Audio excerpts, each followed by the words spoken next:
Some silences are not peaceful. They are predatory. Some debts are written in the foundation stones of forgotten places. And some covenants are not made with a handshake, but with a trespass that echoes forever. This is the testimony of a man of God who walked into a forest to save a soul, and learned that the woods remember every sin. Family, this is the Dread Codex. Gather close. The story begins.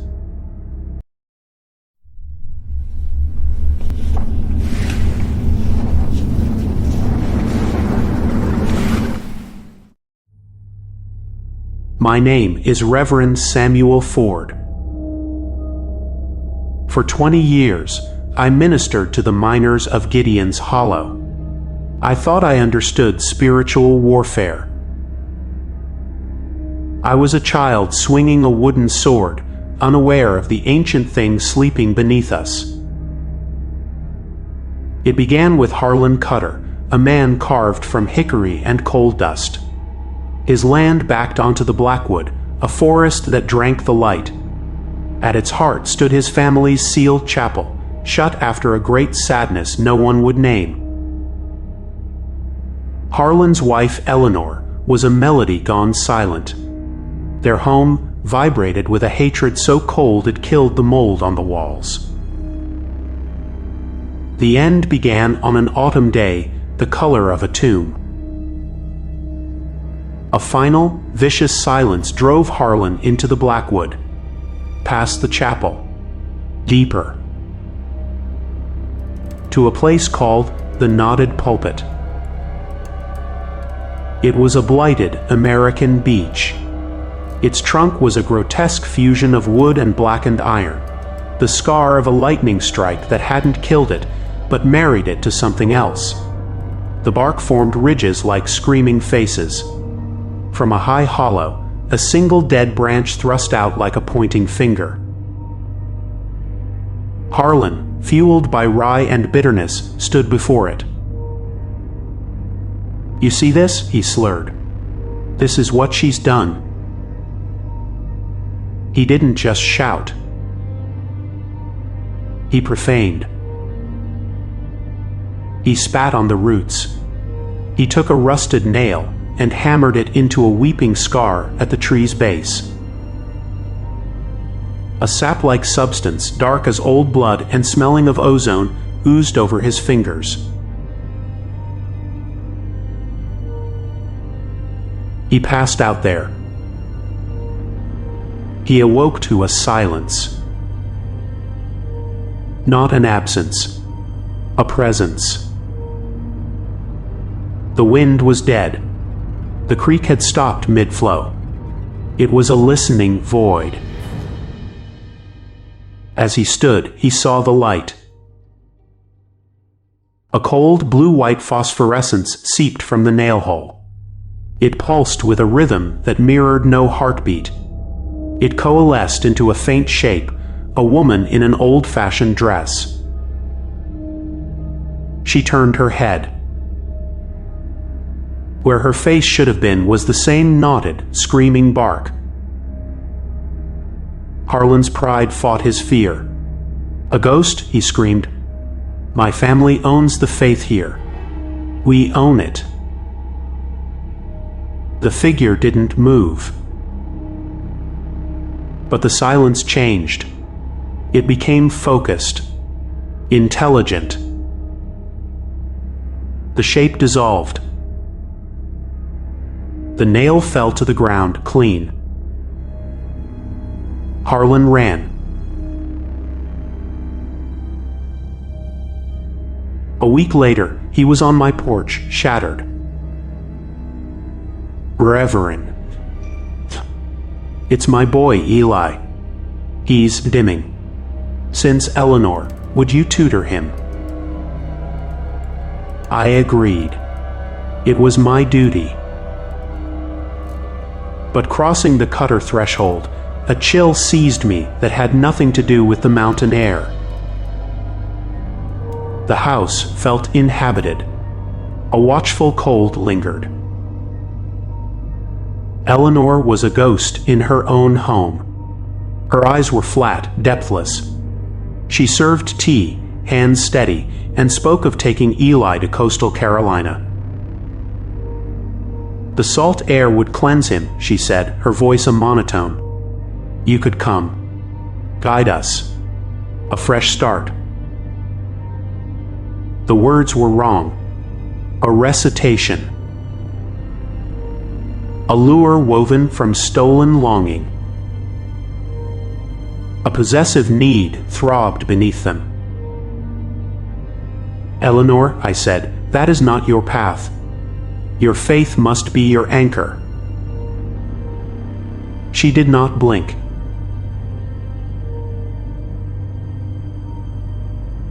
The next day, Harlan's truck roared past me. When I arrived, the cabin was a monument to silence. An instinct older than prayer screamed in my blood. I turned around. That night, the last thread snapped. Harlan hissed at Eleanor, I wish to God I'd never laid eyes on you. Be gone when I get back. He vanished.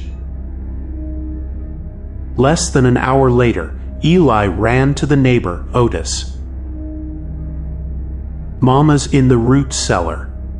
She's just standing in the dark. She won't say my name. Otis and I broke the lock. The cellar was a grave. The air was frigid, smelling of damp clay and sweet rot. A single lantern burned an unnatural, static blue. Eleanor stood in the center, facing the wall. Eleanor. Slowly, her head rotated. Her eyes were wide, pupils dilated into pools of perfect black. A thin trail of dark fluid leaked from her ear. She smiled. He should not have shouted, she whispered, her voice the rustle of dry leaves in a jar. The woods were listening. Now they have an echo.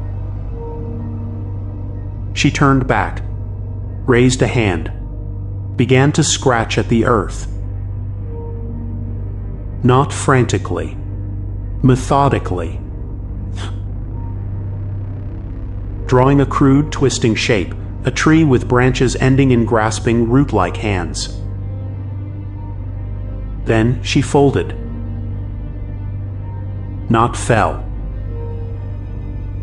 Her body collapsed in on itself, like a cut marionette. From the shadows, a second Eleanor emerged. She moved with a liquid, boneless grace, feet not touching the ground. She flowed past us and vanished into the night. The body on the floor was empty. A discarded shell. We held a service. We buried a coffin filled with stones. But the Blackwood was not finished. It had just learned to wear her face.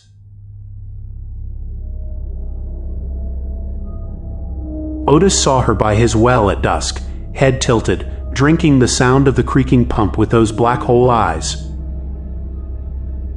A hired hand was found catatonic, mumbling about the bark woman who slid between trees. The final confirmation came from Eli.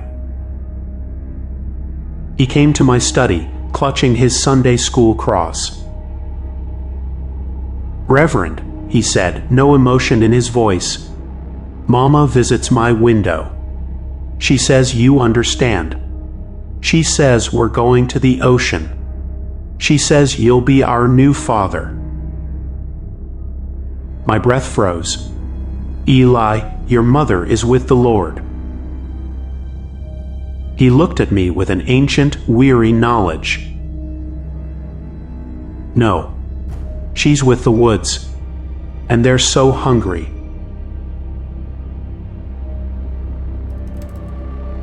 Then, it turned its gaze fully on me. It began with the knocking. On the walls. A slow triple knock, tap, tap, tap, circling the house, pausing beneath my window. The sound of knuckles made of hard, seasoned bark. I'd throw open the door to find nothing but the hollow moon. One night, the knocking stopped. A thick silence pooled. I crept to the window. She was there. Face pressed to the glass, skin gray and woody. Thin roots sprouted from her temples. Her black eyes fixed on me. Her mouth opened and a voice emerged, a wet grind like stones in a deep creek. "You heard my proposal, Samuel," it gurgled. Black sap welled from her lips. "Will you lead your new flock to the shore?" I stumbled back, prayer's ashes in my mouth. From outside came a low, vibrational hum, the sound of the forest digesting.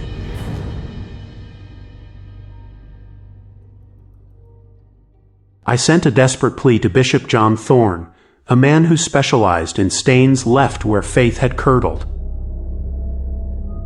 He arrived, a gaunt man whose presence thinned the air. He stood in the Cutter yard, eyes closed. "It's not a haunting, Samuel," he said. "It's a symbiosis. An old thing in the ley lines. It doesn't possess. It grafts." Harlan hammered a nail into its heart and shouted a family curse. He gave it a direct line. "It took the woman. The boy is the seed. It thinks you are the soil." He demanded a gathering in the cabin. With chalk, he drew a complex 3-ringed seal on the floor. He sat at its center, placed me in the inner ring. Then he looked at Harlan. "Harlan, you drove the nail. You must now pull it out. Sit here." Trembling, Harlan took the outermost ring. Bishop Thorne began to speak, a declaration of spiritual law. The temperature dropped violently. The lamp guttered. Harlan's head twitched, then jerked back, spine arching with audible pops. His eyes flew open. Solid, reflective black. The voice that tore from him was layered, grinding roots, cicada chorus, the wet suck of mud. "You cannot prune me from my own grove," it roared. Harlan's body contorted, limbs bending impossibly. The entity turned his head, a grotesque smile splitting his face as its void gaze locked on me. He was offered. "The boy is the SAP. We will blossom in the salt air. By the name that shaped the first tree, identify," Thorne commanded. "He profaned the old bond," it shrieked, Harlan's arm snapping toward the Blackwood. "I am the shadow of the first chapel, the root that feeds on buried oaths. This land is my veins." The bishop was relentless. He produced a vial of monastery spring water, flicking it toward Harlan. Where droplets struck, they sank in, leaving black necrotic pits. The entity howled. "I will retreat," it mewed, "but I claim a toll, a branch from my throne. Name it." The accusing finger. It will fall. A sound shattered the night. A deep, resonant crack thunder from the direction of the Knotted Pulpit. The sound of something permanent being unmade. True silence flooded the room. The weight vanished. Harlan collapsed, weeping dry, heaving sobs. He was empty.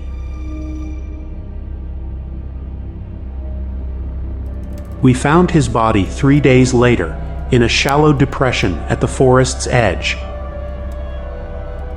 Buried upright, feet fused with roots, mouth packed with soil. A living headstone. Eli was sent to his mother's family, far from here. The last I heard, he doesn't speak of the woods. He doesn't speak much at all. He just watches the horizon, as if waiting for the trees to finally reach the sea. Bishop Thorne left me with a warning. This land was prayed over by men who believed God lived only in the steeple. They didn't understand that older things heard them. Things that think a crucifix is just another knot in the wood. I still lead my flock. But when the mist slinks down and the pines stand like sentinels, I feel a chill in my marrow. The wind is a long, slow exhalation from a sleeping mouth. The silence here is not empty. It is a patient, rooting thing. It remembers. And it is always hungry.